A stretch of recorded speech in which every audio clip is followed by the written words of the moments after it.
Okay, hi everyone. I'm going to start with what is certainly the worst chart you would have seen at this conference. I apologise for this, I did not make this chart, I'm just using it for illustrative purposes. This one, I'm not going to go through everything that's wrong with this because the longer you look at it, the more horrifying it becomes. But it's used to make the following 2 points. So one argument is that there's a statistically significant negative relationship between the global average temperature and the number of pirates, right? As the number of pirates goes down, the average temperature goes up. Therefore, to combat climate change, as many people as possible should become pirates. That's the second argument. Unfortunately, only limited rebranding would be necessary in this case. But obviously, the second statement is garbage, right? So why do we see the first one? Why do we see this relationship, apparent relationship between global average temperature and the number of pirates? Well, if you think about your average 18th century pirate and their to-do list, it kind of looks a bit like this, right? So you find a treasure ship, you relocate the booty to your ship, then you sink the treasure ship, and then you repeat, right? Try doing that with one of these. This is a modern cargo container ship. It has a turning circle of about 5 miles. You need hundreds of millions of pounds worth of infrastructure just to get the cargo off the ship. And even then you might end up with, a couple of thousand containers worth of single-use polyester wear from Temu. So that's obviously not very attractive as a career. And we can distill this kind of insight into in a model form. So I've got a directed acyclic graph here, which shows these relationships. So you've got economic and technological development that kind of causes climate change in this very oversimplified model, but it also has a causal effect on cargo ship size, and that in turn affects pirate numbers. So in this ridiculous example, pirate numbers and climate change aren't correlated because one causes the other. They're correlated because they share the same cause.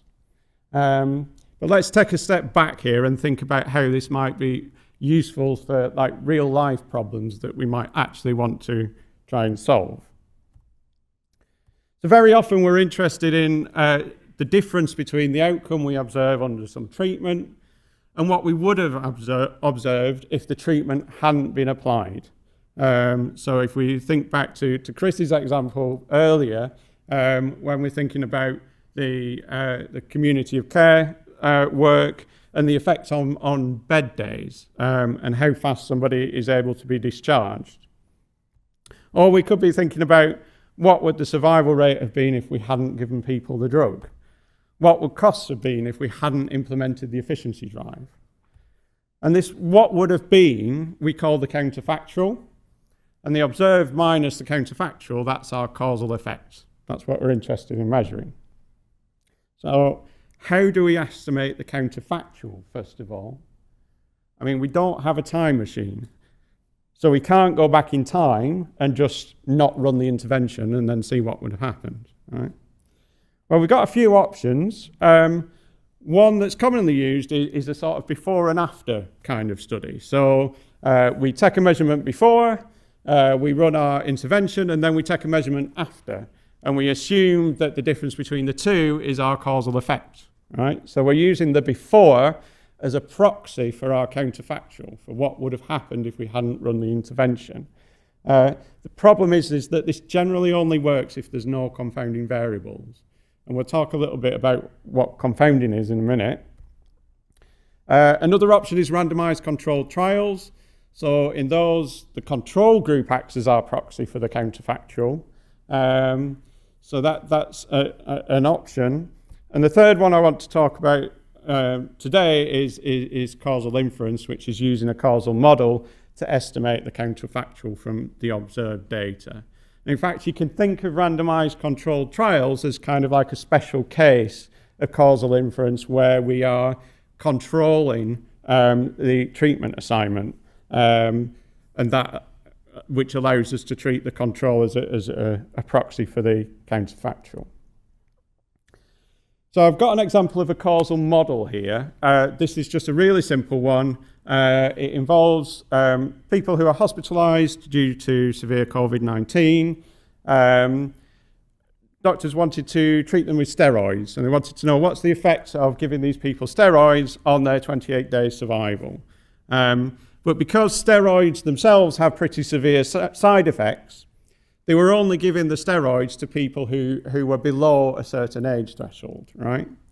And that creates a problem because we know that younger people tend to have a higher survival rate anyway, right? And that's expressed in this diagram by the fact that we've got our steroids node and our 28-day survival node, but then we've got this age node that has arrows to both of them, okay? So age affects both treatment assignment and outcome, so it confounds the relationship between steroids and 28-day survival. In other words, did the treatment group have higher survival because they received steroids or because they were younger? We don't actually know, is what this model is telling us. So we can move to a slightly more complicated example where as well as age, we've also got baseline health. So age affects baseline health, which then affects 28-day survival. And we can talk about this in terms of front and back door paths, right? So the front door path is the one we're interested in. That's the one that runs from steroids to 28-day survival. But we've also got this back door path that runs back through baseline health and age to steroids and connects the treatment and outcome variable in a different way. And we can think of causal inference as being a way of closing those backdoor paths. So the only path we're left with is the front door path that we're interested in. So what do I mean by closing the backdoor path? Well, if you've got a model, and normally models can be much larger than this, but this is a simple example. But where you've got a model like this, you can close the backdoor path by controlling for only one of the variables on the path. So you don't have to control for every single variable in your model. And a set of variables that together close all backdoor paths in the model is called an adjustment set, right? And a model can have multiple adjustment sets. So in this example, we've got a model with two adjustment sets, right?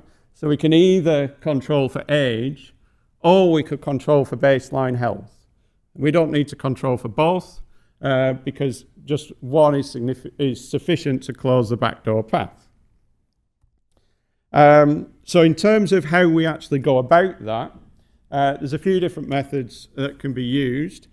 Matching and weighting are the methods that allow us to actually do the controlling side of things. So if you think about this, the aim here is to create balance between the people who receive the treatment and the people who don't, right?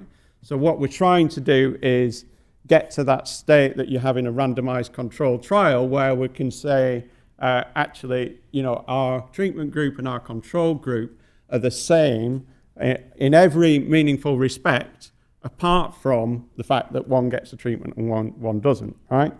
And if we take matching as an example, just going back to our example model, say we wanted to control for age, well, we could do this by taking our participants and splitting them into, stratifying them into age groups, right?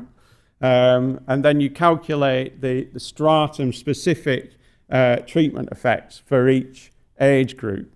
And then if we wanted an overall estimate of the effect, we could just take a weighted average of those stratum-specific effects. And that would be enough to control for age in this example, close the backdoor path, and get us a better estimate of our causal effect than if we'd not done any controlling for confounders. And once you've got that balance between the different groups in your study or your experiment, you can then move on to using the regular tools, right? So we've got regression, we've got machine learning, you can use simulation, whatever it is you're using. But because you've done your causal modeling, you've understood how the variables relate to each other in a causal manner, the results of your analysis then can take on a specific causal meaning. So with regression, for example, in regression models that include all variables in the adjustment set, the coefficient for the treatment variable is proportional to the treatment effect. So you can treat that particular coefficient as having a specific causal meaning. What we're trying to do here is reduce bias, right? So when you've got a confounding situation, when you've got people who, if you've got a situation where the treatment group is younger than the control group, for example, it introduces bias. And bias causes us to underestimate or overestimate our causal effects. So adjusting for confounding aims to reduce the amount of bias in our estimates. So it might not give us the exact true answer, but hopefully it will give us a less biased one. And the success depends on accuracy of the causal model, the appropriate use of techniques to ensure balance, and the sample size. So I'll just give you an example causal workflow here that we've used with a couple of projects in the Black Country ICB. First of all, you design your causal model with input from domain experts and target populations. So this is really great for getting that input from all the relevant stakeholders and getting their buy-in and their ownership of it. And it also leads to a more accurate model. Step 2 is to use the model to produce a measurement framework for all the variables in your adjustment set. Then you do the data collection, and then you can do your analysis using causal inference methods to adjust for differences between groups. I've got some tools here for R and Python, a couple of book recommendations, and some packages as well. All the DAGs that you've seen in this presentation were drawn with the ggDAG package. Although, as mainly an R user, I must say I am a bit jealous of the packages that you've got in Python for this kind of stuff. I've got some more general resources here as well. I just wanted to flag the one at the bottom, which is called C Structure. This is not an open source platform, but it is a really great tool for collaboratively building causal models. And I've used this in workshops with people who know absolutely nothing about causal inference. But as soon as you start drawing the diagrams and linking things together and showing the relationships between them, the penny drops and people are able to engage. So I would recommend that. And just in summary then, so causal inference can get us a less biased estimate of the causal effects using observational data. And this is particularly useful when you can't do a randomized controlled trial for whatever reason, because it's too expensive, too complicated, or it just doesn't work for the thing that you're trying to study. The degree of bias depends on the accuracy of the causal model used, the steps taken to ensure balance, and the sample size. And a range of resources exists for implementing causal inference in R and Python with supportive online communities. I would probably say that there is a fair amount of hype around this topic in certain circles online. It's not a silver bullet. You can get really bad answers if you completely misspecify your model or if you don't do the balancing properly. But when used well in appropriate situations, it can get you really useful insights into, the effects of interventions on outcomes of interest. And I think, as we're trying to move into towards a way of working where we are evidencing our decisions a bit more and doing proper evaluation, then this can be really useful for for identifying those effects, for building better predictions, and for evaluating the return on investment that we get from our work. So that's about it. Thank you for your time. I am going to be hanging around afterwards. I'm doing an unconference thing on this topic if anybody wants to come and have a chat afterwards. Or please do get in touch. But that's me done. I kind of rattled through that quicker than I thought I would.